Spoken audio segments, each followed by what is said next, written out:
Gonorrhoea কিসের মাধ্যমে ছড়ায়? গনোরিয়া এক ধরনের ব্যাকটেরিয়া, নাইজেরিয়া গনোরি নামক এক ধরনের ব্যাকটেরিয়ার মাধ্যমে ছড়ায়। এটা ছেলে এবং মেয়ে উভয়ের ক্ষেত্রেই হতে পারে। এই রোগটা কিভাবে ছড়ায় বা এর প্রথমত আমরা আসি সিম্পটম কি আমরা পাই? সিম্পটমটা হলো আপনার প্রস্রাবে প্রচণ্ড জ্বালা-পোড়া করবে। তারপরে আপনার যৌনাঙ্গ দ্বারা যৌনাঙ্গের আ মুখ দিয়ে সাদা অথবা সবুজ অথবা আ হলুদ কালারের পুঁজ বের হবে এবং তলপেটে অনেকদিন ধরে ব্যথা থাকতে পারে। আ এই রোগটা থেকে আমরা কিভাবে প্রতিকার পাবো?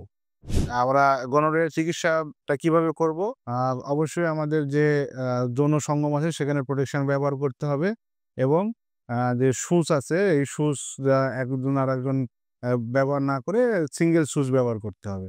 আ আর যদি সুনির্দিষ্টভাবে আমরা ওষুধে আসি তাহলে বিভিন্ন ধরনের ইনজেকশন আছে।